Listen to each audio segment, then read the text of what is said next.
Governor और Mysore university के chancellor Shri Vajubhai वाला जी,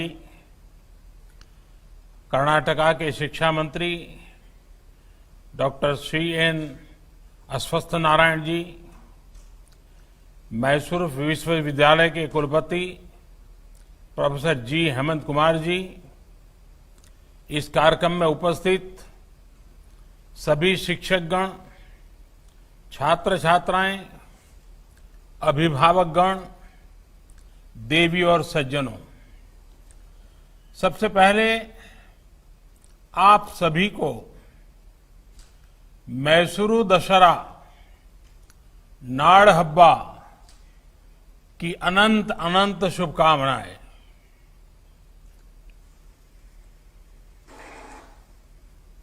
कुछ समय पहले मैं तस्वीरें देख रहा था कि इस बार कोरोना के खतरे के कारण भले ही अनेक बंदिशें हो, लेकिन उत्सव की उमंग पहले जितनी ही है। हालांकि इस उमंग में कुछ दिन पहले हुई भारी बारिश ने रुकावट डालने की कोशिश की है।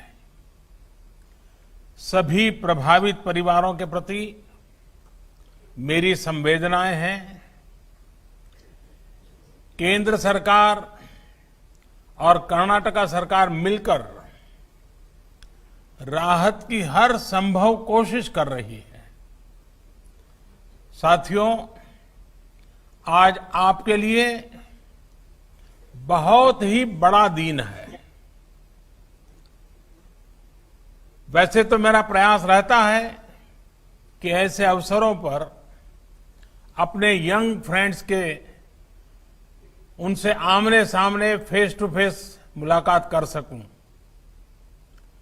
और मैसूरू आने वाले मैसूर यूनिवर्सिटी के गौरवशाली विरासत 100वें दीक्षांत समारोह का हिस्सा बनने की तो बात मैं समझता हूं कुछ और ही होती, लेकिन इस बार कोरोना के कारण हम रियली नहीं, वर्चुअली जुड़ रहे हैं। ಘಟಿಕೋತ್ಸವದ ಈ ಸ್ಮರಣೀಯ ಸಮಾರಂಭದ ಸಂದರ್ಭದಲ್ಲಿ ನಿಮಗೆಲ್ಲರಿಗೂ ಅಭಿನಂದನೆಗಳು. ಇದು ಪದವಿ ಪ್ರಮಾಣ ಪತ್ರ ಪಡೆಯುತ್ತಿರುವ ಎಲ್ಲರಿಗೂ ಶುಭಾಶಯಗಳು. ಬೋಧಕ ಸಿಬ್ಬಂದಿಗೂ ಶುಭಾಶಯಗಳನ್ನು ಕೋರುತ್ತೇನೆ. साथियों, मैसूर यूनिवर्सिटी प्राचीन भारत की समृद्ध शिक्षा व्यवस्था और भविष्य के भारत के एस्पिरेशंस और कैपेबिलिटीज का एक प्रमुख केंद्र है. इस यूनिवर्सिटी ने राजर्षि नालवाड़ी कृष्णराज वडेयार और एम विश्वेश्वरैया जी के विजन और संकल्पों को साकार किया है. मेरे लिए सुखद संयोग है कि आज से ठीक 102 साल पहले आज के ही दिन राजर्षि नालवाड़ी कृष्णराज वडेयार ने मैसूर यूनिवर्सिटी के पहले कॉन्वोकेशन को संबोधित किया था. तब से लेकर आज तक रत्नगर्भा प्रांगण, इस रत्नगर्भा प्रांगण ने ऐसे अनेक साथियों को ऐसे ही कार्यक्रम में दीक्षा लेते हुए देखा है, जिनका राष्ट्र निर्माण में अहम योगदान रहा है. भारत रत्न डॉक्टर सर्वपल्ली राधाकृष्णन जी जैसे अनेक महान व्यक्तित्वों ने इस शिक्षा संस्थान में अनेकों विद्यार्थियों को नई प्रेरणा दी है। ऐसे में आप सभी पर, आपके परिवार के साथ साथ हम सभी का विश्वास भी अधिक है और साथ साथ उम्मीदें भी अधिक है। आज आपकी यूनिवर्सिटी, आपके प्रोफेसर्स, टीचर्स आपको डिग्री के साथ साथ देश और समाज के प्रति आपकी जिम्मेदारी भी सौंप रहे हैं। साथियों, हमारे यहां शिक्षा और दीक्षा युवा जीवन के दो अहम पड़ाव माने जाते हैं। ये हजारों वर्षों से हमारे यहां एक परंपरा रही है। जब हम दीक्षा की बात करते हैं तो ये सिर्फ डिग्री प्राप्त करने का ही अवसर नहीं है। आज का ये दिन जीवन के अगले पड़ाव के लिए नए संकल्प लेने की प्रेरणा देता है। अब आप एक फॉर्मल यूनिवर्सिटी कैंपस से निकलकर रियल लाइफ यूनिवर्सिटी के विराट कैंपस में जा रहे हैं। एक ऐसा कैंपस होगा जहां जो नॉलेज आपने हासिल की है उसकी एप्लीकेबिलिटी काम आएगी।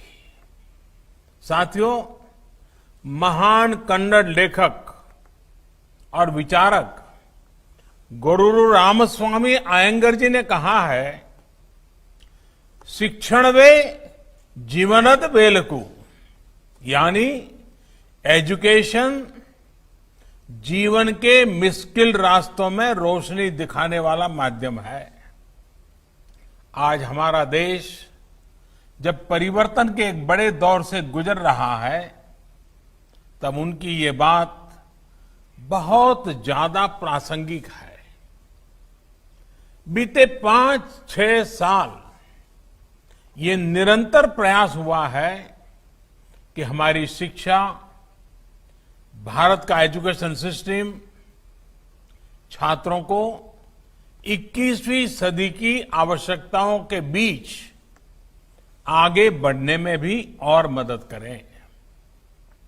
विशेष तौर पर हायर एजुकेशन में इंफ्रास्ट्रक्चर के निर्माण से लेकर स्ट्रक्चरल रिफॉर्म्स पर बहुत ज्यादा फोकस किया गया है।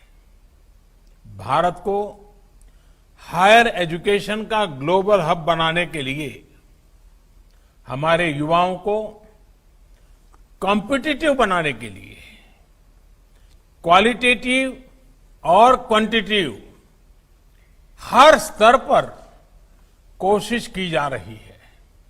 साथियों, आजादी के इतने वर्षों के बाद भी साल 2014 से पहले तक देश में 16 आईआईटीज थी। बीते 6 साल में औसतन हर साल एक नई आईआईटी खोली गई है। इसमें एक कर्नाटका के धारवाड़ में भी खुली है। 2014 तक भारत में 9 ट्रिपल आईटीज थी। इसके बाद के 5 सालों में 16 ट्रिपल आईटी बनाई गई है। बीते 5-6 साल में 7 नए आईआईएम स्थापित किए गए हैं, जबकि उससे पहले देश में 13 आईआईएम ही थे। इसी तरह करीब 6 दशक तक देश में सिर्फ 7 एम्स देश में सेवाएं दे रहे थे। साल 2014 के बाद इससे 2 गुने यानी 15 एम्स देश में या तो स्थापित हो चुके हैं या फिर शुरू होने की प्रक्रिया में है। साथियों, बीते 5-6 सालों से हायर एजुकेशन में जो प्रयास हो रहे हैं, ये प्रयास सिर्फ नए इंस्टीट्यूशन खोलने तक ही सीमित नहीं है। इन संस्थाओं में गवर्नेंस में रिफॉर्म से लेकर जेंडर और सोशल पार्टिसिपेशन सुनिश्चित करने के लिए भी काम किया गया है। ऐसे संस्थानों को ज्यादा ऑटोनॉमी दी जा रही है ताकि वो अपनी जरूरत के मुताबिक फैसले ले सकें। पहले आईआईएम एक्ट के उसके तहत देश भर के आईआईएम्स को ज्यादा अधिकार दिए गए। मेडिकल एजुकेशन में भी ट्रांसपेरेंसी की बहुत कमी थी। इसे दूर करने पर भी जोर दिया गया। आज देश में मेडिकल एजुकेशन में पारदर्शिता लाने के लिए नेशनल मेडिकल कमीशन बनाया जा चुका है। होम्योपैथी और दूसरी भारतीय चिकित्सा पद्धतियों की पढ़ाई में रिफॉर्म्स के लिए भी 2 नए कानून बनाए जा रहे हैं। मेडिकल एजुकेशन में हो रहे रिफॉर्म से देश के युवाओं को मेडिकल की पढ़ाई के लिए ज्यादा सीटें मिलनी सुनिश्चित हो रही है। साथियों, राजर्षि नालवाड़ी कृष्णराज वडियार जी, उन्होंने अपने पहले कॉन्वोकेशन संबोधन में कहा था, अच्छा होता मैं अपने सामने एक नहीं 10 लेडी ग्रेजुएट्स देख पाता। मैं अपने सामने आज अनेक बेटियों को देख रहा हूं जिन्हें आज डिग्रियां मिल रही हैं। मुझे बताया गया है कि आज यहां डिग्री लेने वाले विद्यार्थियों में बेटियों की संख्या बेटों से ज्यादा है। ये बदलते हुए भारत की एक और पहचान है। आज शिक्षा के हर स्तर पर देश में बेटियों का ग्रॉस एनरोलमेंट रेशियो बेटों से ज्यादा है। हायर एजुकेशन में भी इनोवेशन और टेक्नोलॉजी से जुड़ी पढ़ाई में भी बेटियों की भागीदारी बढ़ी है। 4 साल पहले देश की आईआईटी में बेटियों का एनरोलमेंट जहां सिर्फ 8% था, वो इस वर्ष बढ़कर 2 गुने से भी ज्यादा यानी 20% तक पहुंच चुका है। साथियों, एजुकेशन सेक्टर में ये जितने भी रिफॉर्म्स हुए हैं, उनको नई नेशनल एजुकेशन पॉलिसी नई दिशा, नई मजबूती देने वाली है। National education policy pre nursery से लेकर पीएचडी तक देश के पूरे एजुकेशन सेटअप में फंडामेंटल चेंजेस लाने वाला एक बहुत बड़ा अभियान है। हमारे देश के सामर्थ्यवान युवाओं को और ज्यादा कॉम्पिटिटिव बनाने के लिए मल्टी डायमेंशनल अप्रोच पर फोकस किया जा रहा है। कोशिश ये है कि हमारे युवा तेजी से बदलते नेचर ऑफ जॉब्स के लिए फ्लेक्सिबल हो, एडॉप्टेबल हो। स्किलिंग, रीस्किलिंग और अपस्किलिंग आज की सबसे बड़ी जरूरत है। नेशनल एजुकेशन पॉलिसी में इसका भी बहुत ध्यान दिया गया है। साथियों, मुझे खुशी है कि मैसूरू यूनिवर्सिटी ने इस पॉलिसी को लागू करने के लिए प्रतिबद्धता दिखाई है, तेजी दिखाई है। मुझे लगता है कि एनईपी के आधार पर आप मल्टी डिसिप्लिन प्रोग्राम शुरू कर रहे हैं। अब जहां तक आपके सपनों और सामर्थ्य का विस्तार हो, उसके मुताबिक आप विषयों का चयन कर सकते हैं। इसमें आप ग्लोबल टेक्नोलॉजी और लोकल कल्चर साथ साथ पढ़ सकते हैं। उस टेक्नोलॉजी का इस्तेमाल आप लोकल चीजों को बढ़ाने में कर सकते हैं। साथियों, हमारे देश में ये जो चौतरफा रिफॉर्म्स हो रहे हैं, उतने पहले कभी नहीं हुए। पहले कुछ फैसले होते भी थे तो वो किसी एक सेक्टर में होते थे और दूसरे सेक्टर छूट जाते थे। बीते 6 सालों में मल्टीपल रिफॉर्म्स हुए हैं, मल्टीपल सेक्टर्स में रिफॉर्म हुए हैं। अगर एनईपी देश के एजुकेशन सेक्टर का फ्यूचर सुनिश्चित कर रही है, तो ये आप जैसे युवा साथियों को भी एम्पावर कर रही है। अगर खेती से जुड़े रिफॉर्म्स किसानों को सशक्त कर रहे हैं, तो लेबर रिफॉर्म्स लेबर और इंडस्ट्री दोनों को ग्रोथ, सिक्योरिटी और ट्रस्ट दे रहे हैं। डायरेक्ट बेनिफिट ट्रांसफर, इससे हमारा जहां हमारे पब्लिक डिस्ट्रीब्यूशन सिस्टम में सुधार आया है, तो वहीं रेरा से हमारे होम बायर्स को सुरक्षा मिली है। देश को टैक्स के जाल से मुक्ति दिलाने के लिए अगर जीएसटी लाया गया, तो टैक्स पेयर को परेशानी से बचाने के लिए फेसलेस असेसमेंट की सुविधा हाल ही में शुरू की गई है। इंसॉल्वेंसी बैंक्रप्सी कोड, इससे जहां पहली बार इंसॉल्वेंसी के लिए एक लीगल फ्रेमवर्क बना, तो एफडीआई रिफॉर्म से हमारे यहां इन्वेस्टमेंट बढ़ रहा है। साथियों, आपने बीते 6-7 महीने में ये देखा होगा कि रिफॉर्म्स की गति और दायरा दोनों बढ़ रहा है। खेती हो, स्पेस हो, डिफेंस हो, एविएशन हो, लेबर हो, ऐसे हर सेक्टर में ग्रोथ के लिए जरूरी बदलाव किए जा रहे हैं। अब सवाल ये है कि आखिर ये किया क्यों जा रहा है? यह आप जैसे करोड़ों युवाओं के लिए ही किया जा रहा है। इस दशक को भारत का दशक बनाने के लिए किया जा रहा है। ये दशक भारत का तभी होगा जब हम आज अपनी फाउंडेशन को मजबूत रखेंगे। युवा भारत के जीवन में ये दशक बहुत बड़ा मौका लेकर आया है।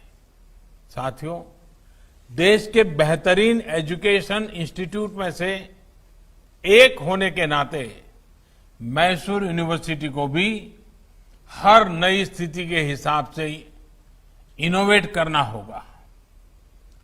पूर्व कुलपति महान कवि साहित्यकार कुवेम्पू जी ने यूनिवर्सिटी के मेन कैंपस को मान संगोत्री यानी मन का शाश्वत प्रवाह का जो नाम दिया था, उससे आपको निरंतर प्रेरणा प्राप्त करनी है।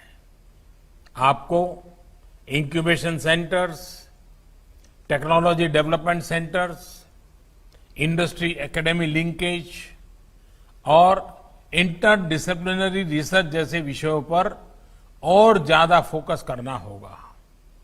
यूनिवर्सिटी से ये भी अपेक्षा है कि वो कंटेम्पररी और ग्लोबल इश्यूज के साथ साथ लोकल कल्चर, लोकल आर्ट और हमारे सोशल इश्यूज से जुड़ी रिसर्च को बढ़ावा देने की अपनी परंपरा का और विस्तार करें। साथियों, आज जब इस महान कैंपस से बाहर निकल रहे हैं, तो मेरा आपसे एक और आग्रह है। आप में हर एक के पास जो अपनी ताकत है, अपना सामर्थ्य है, उसके आधार पर एक्सीलेंस अचीव करने की हमेशा कोशिश करें। आपको एक सीमित दायरे में एक बॉक्स में ही फिट होने की कोई जरूरत नहीं है। हो सकता है कि जिस बॉक्स में फिट होने की आप कोशिश कर रहे हैं वो बॉक्स आपके लिए बना ही ना हो। अपने लिए समय निकालिए, इंट्रोस्पेक्ट कीजिए, अपनी ताकत को पहचानिए और जमीन से जुड़ी हर उस चीज का अनुभव लीजिए जो लाइफ आपके सामने रख रही है। इससे आपको अपना आगे का मार्ग चुनने में बहुत मदद मिलेगी। न्यू इंडिया अवसरों की धरती है। कोरोना के इस संकट काल में भी आपने देखा होगा कि कितने ही नए स्टार्टअप्स हमारे नौजवानों ने खोले हैं। ये स्टार्टअप्स कर्नाटका ही नहीं, देश की भी बहुत बड़ी ताकत है। मुझे विश्वास है असीम अवसरों की इस धरती पर आप अपने सामर्थ्य, अपनी प्रतिभा से देश के लिए बहुत कुछ करेंगे। आपका विकास सिर्फ आपका विकास नहीं होगा, देश का विकास होगा। आप आत्मनिर्भर बनेंगे तो देश भी आत्मनिर्भर बनेगा। एक बार फिर सभी साथियों को बेहतर भविष्य के लिए अनेक अनेक शुभकामनाएं देता हूं। बहुत बहुत धन्यवाद।